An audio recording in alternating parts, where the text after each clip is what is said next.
राजनीति की अगर बात किया जाए तो तरह तरह की चर्चाएं आज चल रही है।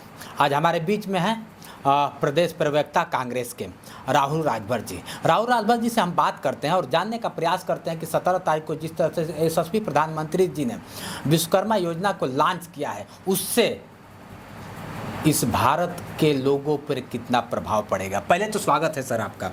धन्यवाद आप। जिस तरह से देखा जाए 17 तारीख को विश्वकर्मा योजना की अगर बात कर दिया जाए तो अब गरीबी मिट जाएगी, गरीबों को मिलने लगेगा लोन, और जो कहते थे कि बेरोजगार हैं वो लोग रोजगार करने लगेंगे। तो आपका प्रतिक्रिया क्या रहेगा सर अगर बात कर लिया जाए? क्योंकि मोदी जी का ट्रैक रिकॉर्ड बहुत ख़राब है।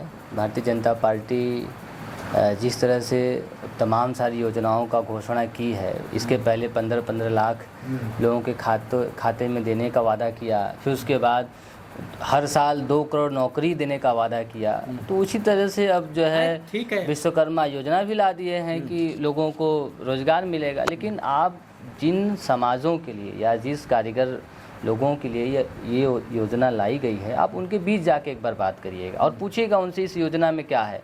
तो लोग बहुत डरे हुए हैं, बहुत सहमे हुए हैं। लोग कह रहे हैं कि प्रधानमंत्री मोदी ने ये क्या योजना ला दिया है समाज को कर्ज में झोंकने का। लोगों को डर है कि हमारे परिवार को प्रधानमंत्री मोदी सुनामी में झोंक देंगे, कर्ज के सुनामी में झोंक देंगे। अगर बात कर लिया लोग डरे हुए हैं। लोन की बात करें, पहले लोन से लोग डरते थे, लेकिन आज लोन प्रेशर करके दिया जाए। वो भी क्या होता है कि पहले बहुत सारी चीजों की जरूरत पड़ती थी। अब तो मोदी जी खुद कह रहे हैं कि मैं बनूंगा गवाहदार, कह देना कि मैं हूँ गवाह।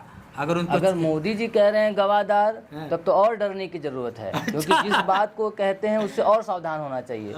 जिस जगह वो पैर रख दें, जिसको नमन कर दे, तो समझिए कि उसको तहस कर देंगे। ये उनका ट्रैक रिकॉर्ड है, अब तक का ट्रैक रिकॉर्ड है।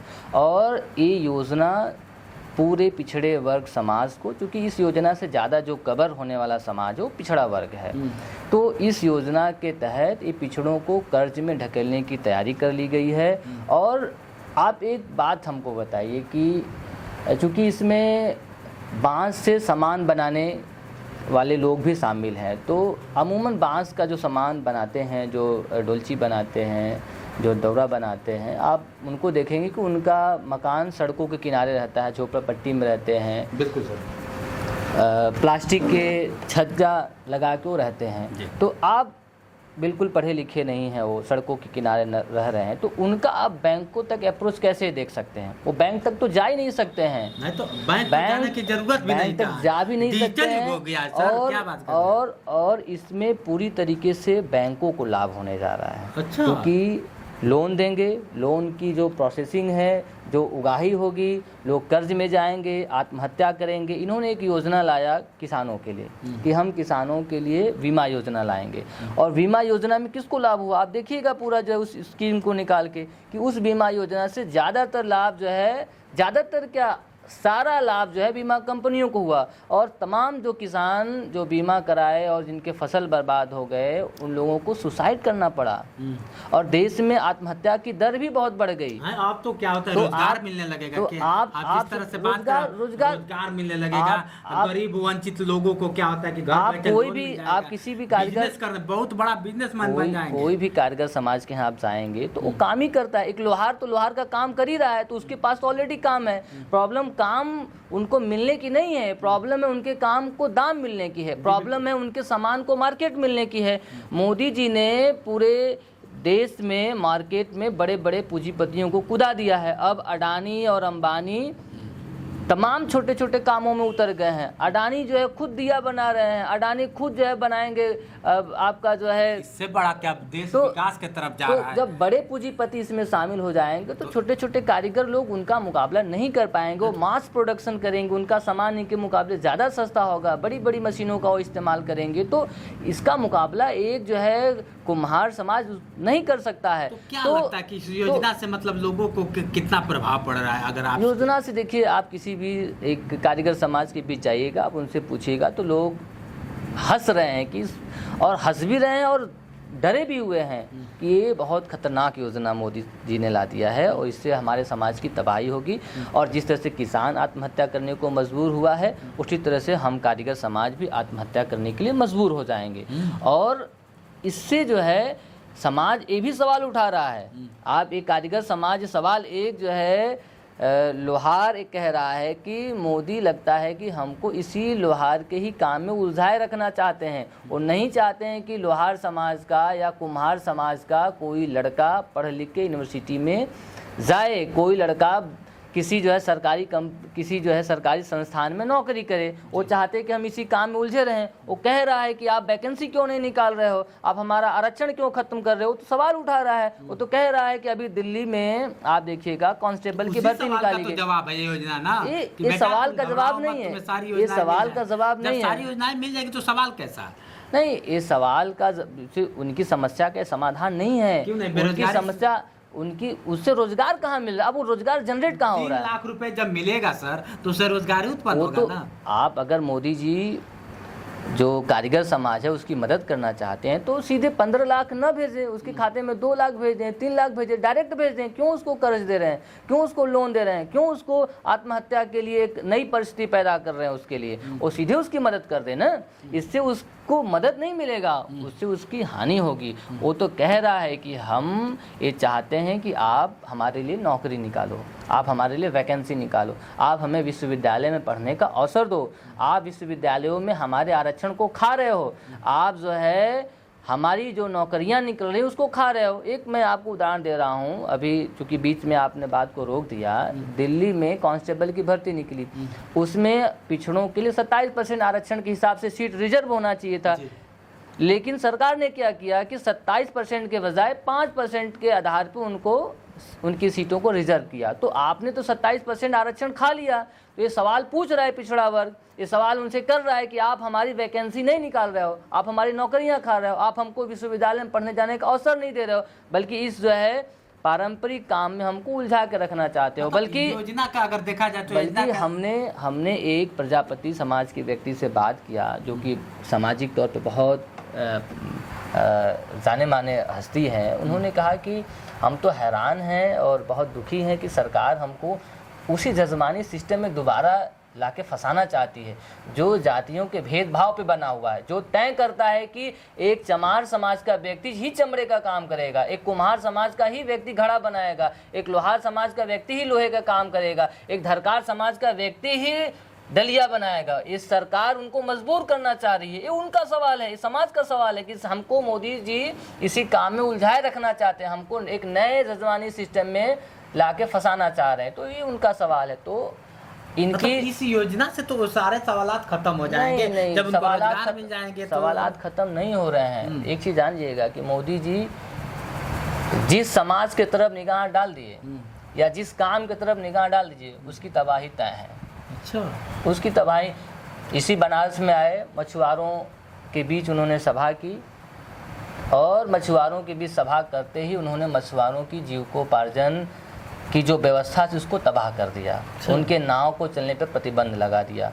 अब बड़े बड़े जो है नाव लाने लगे, जेटी लाने लगे और अडानी और अंबानी भी उसमें उतर गए। बनारस बहुत विकास नहीं हुआ, लेकिन वहाँ से तो उस नाविक समाज का पूरी भागीदारी खत्म हो गई ना, उसके रोजगार में भागीदारी खत्म हो गई। तो जिस समाज का नाम ले लिए, विश्वकर्मा समाज का नाम ले लिए, तो समझिए कि विश्वकर्मा समाज के विकास के लिए दमन का काम करेंगे, कारीगर समाज के दमन का काम योजना की अगर बात कर लिया जाए तो समाज में कितना प्रभाव पड़ने वाला आपके नज़र से? नहीं, कोई प्रभाव नहीं पड़ेगा। लोग कह रहे हैं, लोग खुद कह रहे हैं कि नहीं बहुत खराब इन्होंने स्कीम ला दिया है। ये तो 13,000 जो इसमें बजट की जो घोषणा किए हैं तो लोग कह रहे हैं कि 13,000 लूट की घोषणा है। 13,000 नंबर 1 पे हो गया सर, क्या बात कर रहे हैं? किस बात में? अभी G20 को उठा के देख लीजिए, पूरा भारत देखा जाए तो उसमें बहुत सारे अमेरिका यूएसए से रोजगार के नाम पे देख लीजिए। उससे क्या हो गया, मतलब कितना % उससे रोजगार, कितना रोजगार मेरा नहीं, मोदी जी खुद चिल्ला के कहते हैं कि मैं तो पूछता हूँ ना, पहले मैं आपके भाइयों बहनों कहते थे आप परिवार कर, मेरे परिवार जनों ऐसा है। मैं आप ही के चैनल के माध्यम से पूछना चाहता हूँ कि कोई भारतीय जनता पार्टी का नेता बता दे, कोई मंत्री बता दे कि G20 के सम्मेलन से कितना रोजगार जनरेट हुआ। और G20 की अध्यक्षता मिलना, जिस पे इतना बड़ा गुरूर उनको हो रहा है, वो तो एक स्वाभाविक, वो एक एक सर्कल की प्रक्रिया है कि मतलब आज इंडिया को मिला है, कल ब्राज़ील को मिलेगा, ये तय हो गया। अभी इसी जो है G20 की बैठक में ही तय हो गया कि अगला अध्यक्षता ब्राज़ील करेगा, फिर आगे चाइना करेगा, या कुछ जो भी देश करे, आगे एक सर्कुलर है वो, एक जो है कि मतलब इसके बाद इनकी अध्यक्षता, इसके बाद इनकी अध्यक्षता, इसके बाद इसकी अध्यक्षता। और लोग तो दुनिया में हंस रहे हैं कि मोदी जैसा व्यक्ति जो एक डेवलपिंग कंट्री का प्रधानमंत्री हैं, इतना ज़्यादा एक मीटिंग के लिए खर्च कर दिया। उन्होंने तय किया कि हम पूरा सरकार ने तय किया कि हम G20 में 980 करोड़ रुपए खर्च करेंगे, लेकिन उन्होंने खर्च कितना कर दिया? 4100 करोड़ रुपया उन्होंने खर्च कर दिया G20 की सभा के लिए, मीटिंग के लिए। भारत नंबर 1 पे करने के लिए किया। भारत उससे क्या नंबर 1 हो जाएगा? मतलब आप कोई अगर मीटिंग कर लेंगे तो उससे नंबर 1 हो जाएगा। अभी हम मान लीजिए देश जानने लगा भारत को, पहले तो इसके पहले भारत को नहीं जानते थे लोग। अब जैसे मोदी इसके का कहना है, मेरा थोड़ी सवाल है। भारत को जानने का सवाल ही यहाँ पे नहीं है। भारत तो सदियों से भारत को लोग जान रहे हैं। भारत की इतिहास परंपरा इतनी विशाल रही है कि मोदी के आने से, ये तो इनका बहुत बड़ा घमंड है अगर ये बात कह रहे हैं, तो इनको अभिमान हो गया है कि मोदी के आने से भारत है। ये अभिमान बहुत खतरनाक है। जनता इसको देख रही है और जनता इनको इसका जवाब भी देगी। मोदी से भारत नहीं है, भारत से मोदी है। इनको हमेशा इस बात का ख्याल रखना पड़ेगा। अच्छा, उसी अगर देखा जाए G20 की बात, तो भारत बनाम इंडिया हुआ था, और इंडिया नाम को हटाना कह रहे हैं कि अंग्रेजों का है, ऐसा उनका कहना है। नहीं, इनकी जानकारी दुरुस्त नहीं है। संविधान में साफ साफ ये लिखा गया है कि इंडिया दैट इज भारत। एक बात आप लिखा गया था कि अब मेड इन इंडिया लिखा जाता तो मेड इन भारत लिखा जाएगा। इस पूरी बहस के पीछे का संदर्भ आप बस इतना जानिए कि भारतीय जनता पार्टी हमेशा से ही संविधान के खिलाफ रही है। जिस समय संविधान सभा का बहस होता था, ये तय था कि संविधान हमारा देश कैसे चलेगा, उस समय जब बहस होती थी तो इसी भारतीय जनता पार्टी के विचार के लोग, जो हिंदू महासभा के लोग रहे, श्यामा प्रसाद मुखर्जी रहे, और तमाम जो इस दक्षिणपंथी सोच के लोग रहे, ये संविधान में न्याय और बराबरी के हक के भी खिलाफ थे। कि संविधान में क्यों बाबा साहब भीमराव अंबेडकर, पंडित जवाहरलाल नेहरू, सरदार वल्लभ भाई पटेल संविधान में न्याय और बराबरी का हक शामिल कर रहे हैं, इसके भी खिलाफ हो रहे हैं। तो भारतीय जनता पार्टी हमेशा से ही संविधान के खिलाफ रही है। तो संविधान, चूँकि अभी इसके पहले आप इनके तमाम मंत्रियों का स्टेटमेंट देख लीजिएगा। प्रधानमंत्री के आर्थिक सलाहकार विवेक देवरा कहते हैं कि हम आए हैं सत्ता में संविधान बदलने के लिए।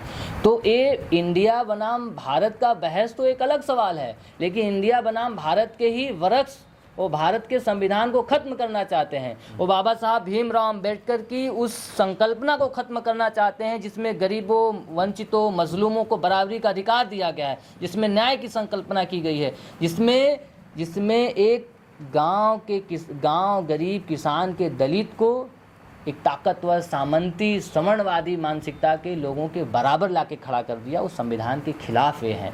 तो लड़ाई इंडिया बनाम भारत की नहीं है, लड़ाई संविधान बचाने की है और लड़ाई संविधान के खिलाफ की है। और इसी बहस की इसी काम की शुरुआत इन्होंने इंडिया और भारत के टकराव से शुरू किया है।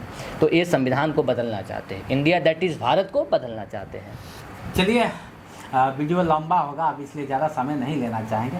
आज के लिए इतना ही, लेकिन हाँ कमेंट करके बताइएगा क्या जो कह रहे हैं राहुल राजभर साहब, जो कांग्रेस के प्रदेश प्रवक्ता हैं, कितना सही है। जो योजना लाया गया है, योजना में बता रहे हैं जैसे कि किसान योजना में आया तो आत्महत्या करने पे बेबस हुआ, इसी तरह क्या योजना मजदूरों का, मजलूमों का और वंचितों को आत्महत्या करना पे मजबूर करने के लिए या फिर उनको जीने के लिए एक अलग रास्ता देगी। आज के लिए इतना ही, बने रहे वीडियो के साथ। मैं हूं जितेंद्र और आप देख रहे थे जोश एक्सप्रेस। नमस्कार।